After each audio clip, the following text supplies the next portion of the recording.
경남도의회 급식조사 특위가 불법 분할 계약과 특정업체 지명 등 부당 사례 수백 건을 적발했습니다. 사천시가 한국우주항공과 협력하겠다고 밝혀 갈등이 일단락됐지만 불씨는 여전하다는 지적입니다. 고수익을 보장한다며 유명 보험사 팀장이 240억 원에 이르는 투자 사기를 벌이다 검거됐습니다. 이기작 등의 확대로 올해 경남의 벼농사는 대풍년이 예상되지만 쌀값 하락에 농민들은 근심이 큽니다.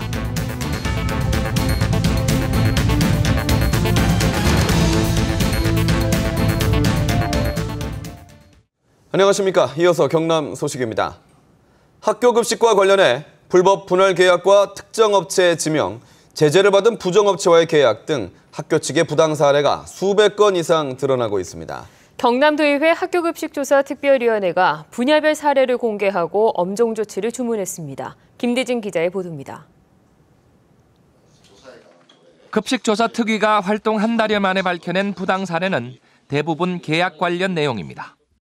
양산의 한 고교는 지난 2011년부터 매월 9천만 원 정도의 식자재를 구입하면서 1,000만 원 이하로 가격을 조정해 일명 쪼개기 수법으로 대면 수의 계약을 체결했습니다. 매월 1,100만 원 이상은 수의 전자계약을 해야 하는 규정을 피하기 위해 편법을 썼습니다. 2011년 이후 800여 건을 분할 수의 계약했고 업체는 모두 부산 지역 업체였습니다. 모 사립고는 식자재 공산품을 부산의 특정 업체에 지명해 54건, 18억 원을 한 개 업체가 독식했습니다. 특히 김해와 양산 지역 학교에서 부산 지역 업체에 대한 특혜성 수의 계약이나 지명 계약이 많다고 특위는 지적했습니다. 창원에서는 불량 재료 공급 등으로 제재를 받아 계약을 할 수 없는 부정업체와 200여 건의 계약을 체결한 것으로 나타났습니다.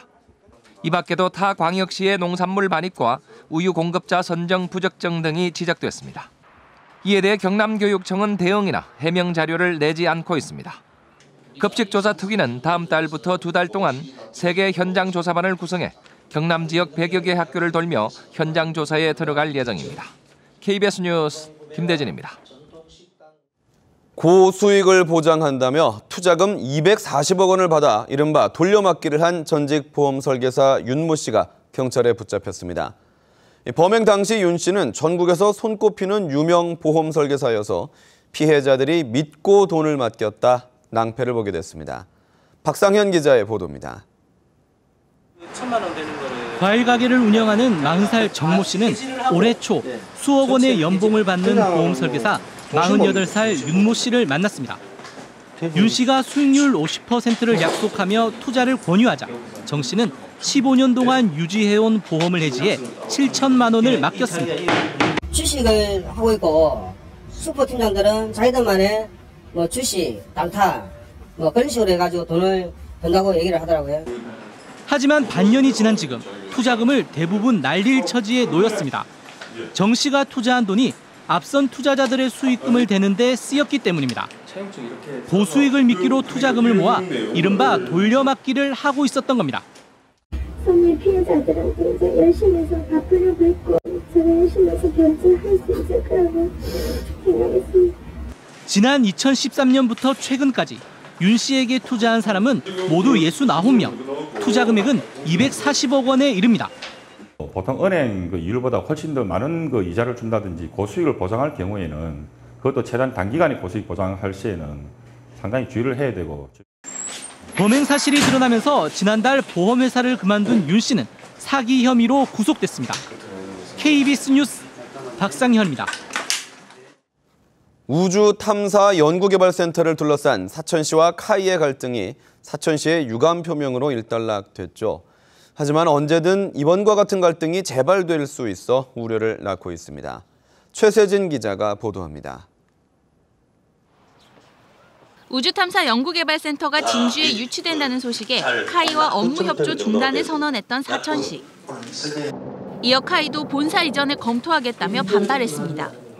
냉랭했던 두 기관의 팽팽한 기싸움은 사천시가 업무 협조 중단을 선언한 지 열흘 만에 깨졌습니다.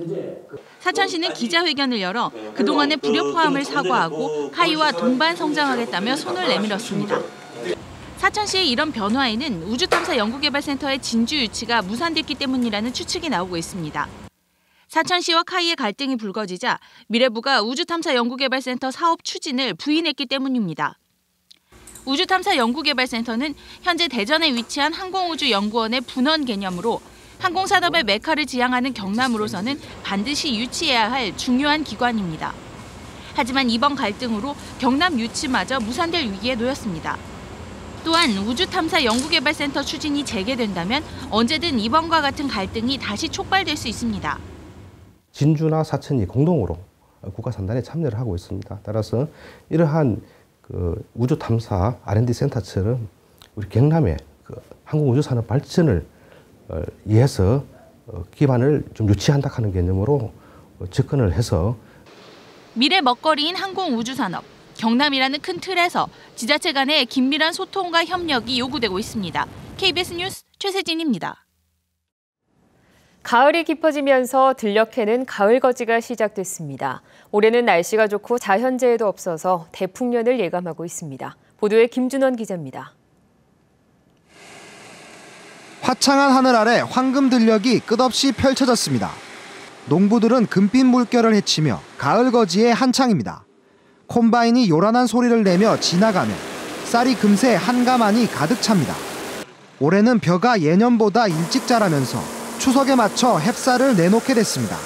벼가 빨리 익는 이런 시기라서 작황이 작년에 비해서보다 훨 더 낫습니다. 가격이 조금 싸더라도 많은 양이 나오니까 저희 농민들한테 아주 좋은 거죠. 올해 경남의 벼농사는 대풍년이 예상됩니다.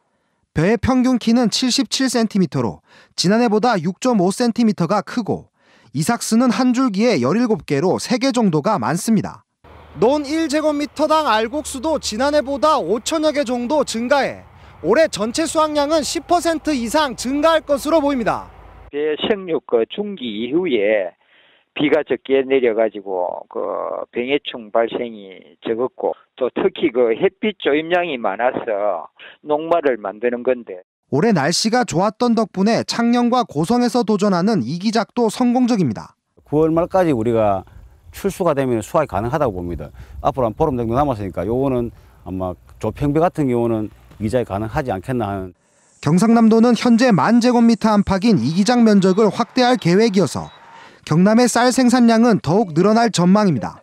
KBS 뉴스 김준원입니다.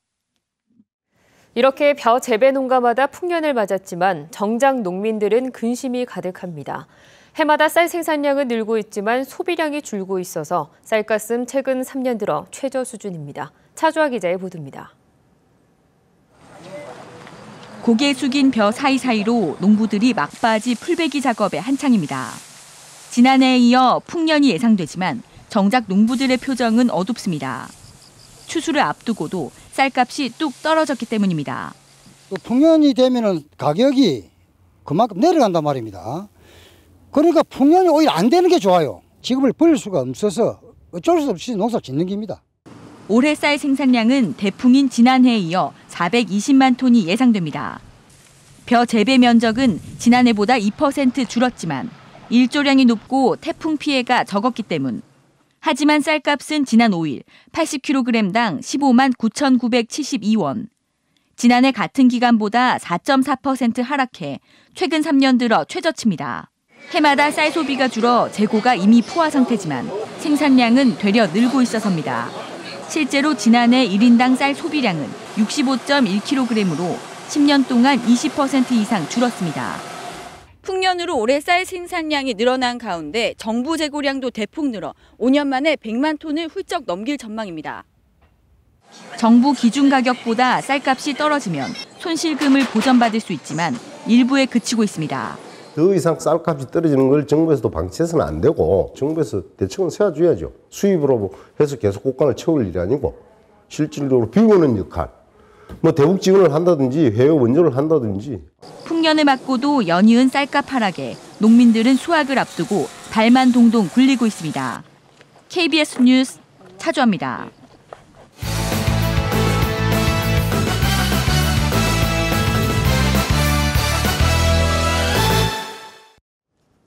주요 단신입니다. 경상남도가 아파트 관리비 감사를 벌여 최근 석 달 동안 69건의 부당 집행을 적발했습니다. 경상남도 감사관실은 지난 7월부터 이달까지 경남 도내 9개 단지 아파트 관리비 감사를 벌여 69건의 부당 집행을 적발하고 19건에는 4,600만 원의 과태료를, 7건에 2억 6천만 원은 회수 조치했습니다. 경상남도 감사관실은 올해 31개 단지 관리비를 감사해 220건에 13억 8천만 원의 부당 집행을 적발했습니다. 경남 지역 지방 공기업 가운데 통영관광개발공사의 지난해 기관장 업무 추진비 지출이 가장 많은 것으로 나타났습니다. 행정자치부 국정감사 자료를 보면 통영관광개발공사 사장의 지난해 업무 추진비 지출이 3,879만 원으로 경남지방 공기업 가운데 가장 많았습니다. 이어서 창원시 시설관리공단 3,697만 원, 거제해양관광공사 2,155만 원 순으로 기관장의 업무 추진비 지출이 컸습니다. 올해 경남 지역에서 소나무 재선충병 발생이 전국에서 2번째로 많았습니다. 산림청 국감 자료에 따르면 올해 초부터 지난 8월까지 재선충병에 감염된 소나무는 경남 지역이 2만 8천여 그루로 제주에 이어 전국에서 많았습니다. 같은 기간 전국적으로는 소나무 14만 4천여 그루가 재선충 피해를 입었고 제주가 5만 8천여 그루로 피해가 가장 컸습니다. 경남 도서 지역의 귀성객과 여행객을 위해 추석 연휴 기간 동안 연안여객선 운항 횟수가 늘어납니다. 마산지방해양수산청은 내일부터 연휴 마지막 날인 29일까지 경남 도서 지역에서 귀성객과 여행객 4만 4천여 명이 연안여객선을 이용할 것으로 보고 예비선 7편을 증편하고 여객선 운항 횟수를 평소보다 60% 늘려 선박 22척을 매일 60회 운항합니다. 추석 등 명절 연휴에 발생하는 고속도로 사고 가운데 DMB-시청과 휴대전화 사용이 가장 위험한 것으로 나타났습니다. 한국도로공사 국정감사 자료를 보면 최근 3년 동안 명절 연휴에 발생한 사고 159건 가운데 DMB-시청과 휴대전화 사용 등 주시 태만이 58건, 36.4%를 차지해 가장 많았습니다. 이어 졸음운전 33건, 과속 23건, 안전거리 미확보가 12건 순이었습니다. 특히 사망자 14명 가운데 43%인 6명이 DMB와 휴대전화 사용 등 주시 태만이 원인이었습니다. 시군 단위를 합친 지방 행사와 축제가 경남이 1,200여 건으로 전국에서 5번째로 많았습니다. 행정자치부가 집계한 지난해 전국의 행사와 축제는 14,000여 건이었습니다. 경남 소식이었습니다.